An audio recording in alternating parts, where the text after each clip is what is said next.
So this is the bike shed that I built for the Forza. Nothing fancy, but it works. Like, it's got a little ramp here. You can see how I put this just to kind of hold everything tight, and then we can lock it. It's just a small lock. It's enough to keep the honest people out anyway, or the mischievous. And it's just long enough at a 4x8 to hold a bike like this. If I got a bigger bike one day, I might have to do some modifications. But it holds the Forza perfectly.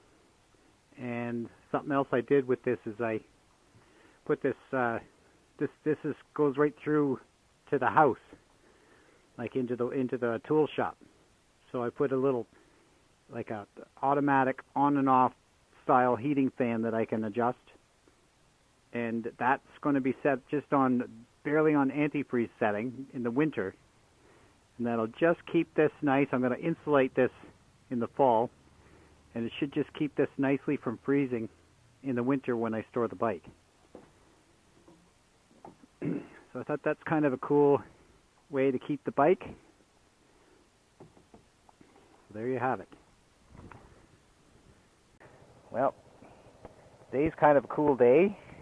It's a Saturday, getting on in June 2016, and I get to do a nice big road trip today. Nobody needed me at home. We have beautiful, hot, sunny weather, not too gusty, and so this is a road trip I've always been wanting to do. So I thought I would start this video log here in Owen Sound, where I just gassed up for the trip. I deliberately let it get down a little bit just so I could get a good fresh gas in there. And this time, for the first time, I've tried this Ultra 94 gas, so 94 octane gas.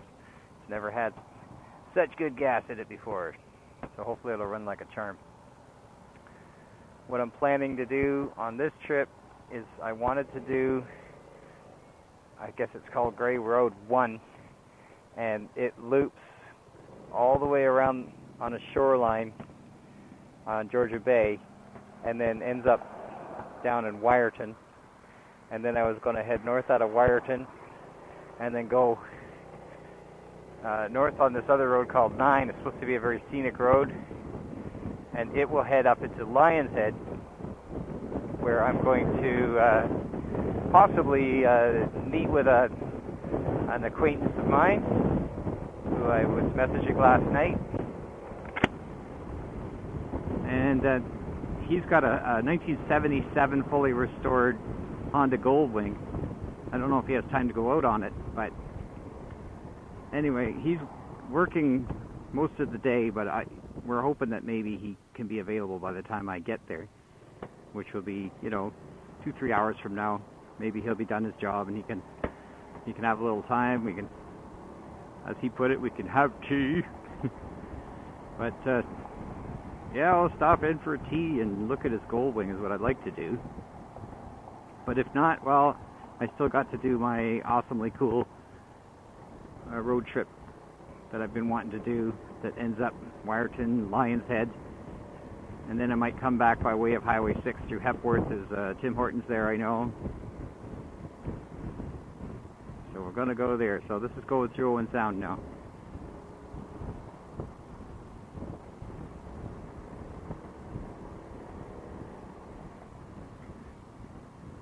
I don't know if you've been watching some of the videos before, but you may have noticed that I don't keep my GPS there. It's actually in the bike, but I just rarely need it.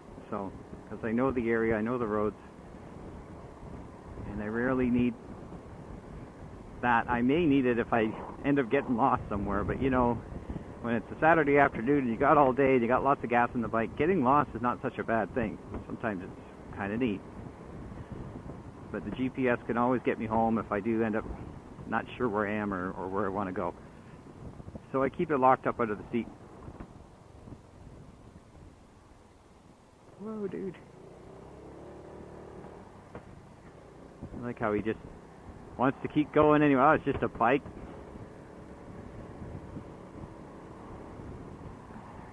One thing about motorbiking that I've learned in my relatively short motorbiking career so far is that I think the safest attitude to have when you're riding is to just keep in mind that imagine that nobody can see you. You're invisible.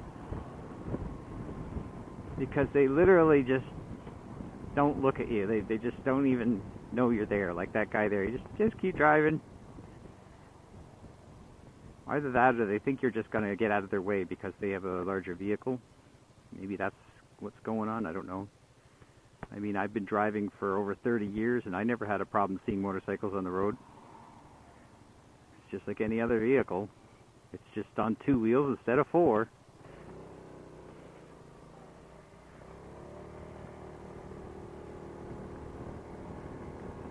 So, it's supposed to be very hot today by Ontario standards. And believe me, with the way the weather's been going lately, it is. All this talk about global warming and climate change, well, the way it's affected us in Ontario is, for the most part, it's made it get colder here, not hotter. Still climate change, but yeah, I guess it's polar vortex, so it just constantly draws cold air from the Arctic down here. So it's making the Arctic warmer, because it's getting replaced with the warm air that's supposed to be down here. And all the cold air comes down here, so we end up getting very, very cold winters and very cold summers.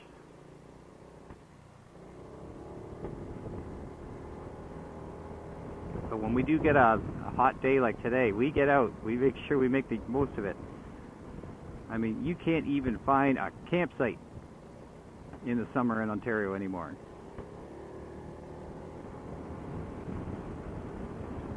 You have to reserve it. The maximum you can reserve a campsite ahead of time is 5 months to the day. And you have to go in 5 months to the day, and even then, people have found ways to cheat and get around that. So even when you go in 5 months to the day, you still cannot get that campsite. You cannot get a campsite. You have to cheat. You have to do other ways, which I'm not going to get into right now. But they find ways to get in there so that it's already gone by the time you get in there. And that's how badly in demand campsites are in southern Ontario. Because everybody knows when it gets warm, I'm getting out there. It's my only chance. Because then it goes right back to the crap. So get that RV rigged up. Out you go. Alright, so we're cutting through Owen Sound here. This is the downtown. Owen Sound is a bit of a pain in the ass because this is the only way to get across from one side of town to the other because of the pier, and they only have maybe 1 or 2 bridges in the whole town. So this is one of them. I'm not sure if I'm supposed to go up there or I'll go up this road to get onto Road 1. This is 2nd Ave. I have a feeling I'm supposed to go down that last road. To get on the road I want to go, which goes north along the shoreline. I figure I just crossed a bridge. You want to stay as close to the water as possible.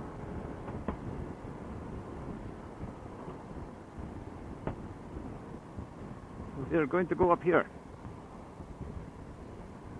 I used to have an RC hobby. I used to build RCs and take them out. And so now when I look at spots like this, I go, well, that would be a good spot to take the RC. But then at some point I think I've kind of moved on. Not really into it anymore. It's a lot of money. And in the end, you know, you just have a toy that kind of breaks down all the time, and people look at you funny if you're driving it around the park, a grown man with a toy, and it's just, I don't know. You can't sell them for what they're worth, but you pay through the nose when you go to buy one. Ah, Grey Road 1. So we are going the right way.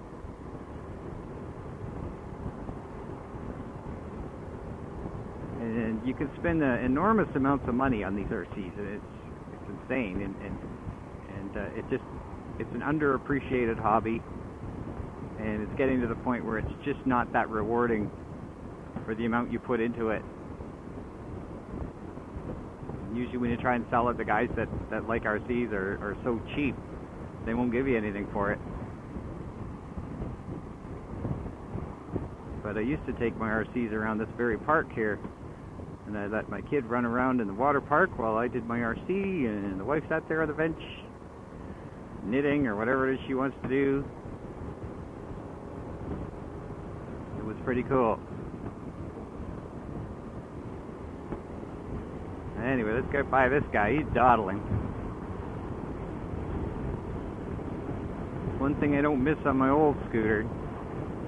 My last scooter was smaller and it didn't have quite that much get up and go.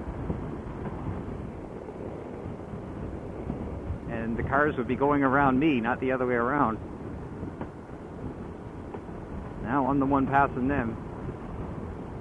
And this isn't even a particularly fast bike. But it's fast enough. So here we go. We are leaving Owen Sound.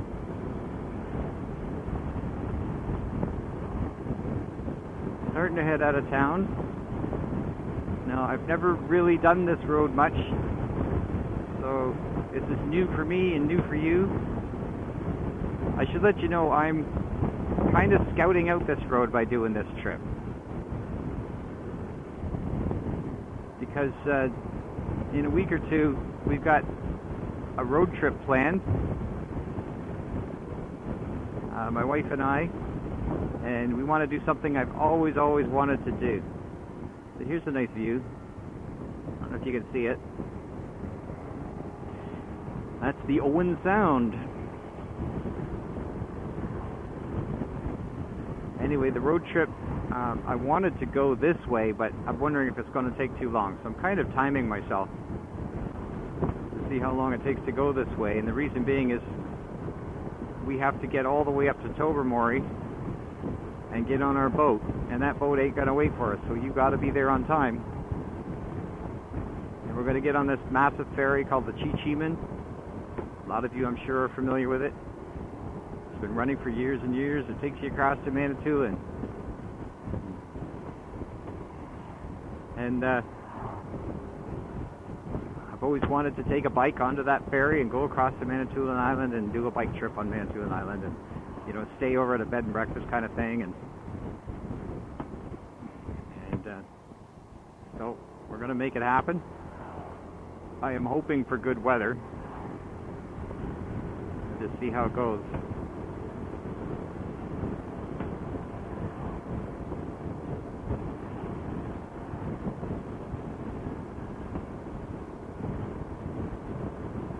Now there's one thing about this road. It's a quaint little road, but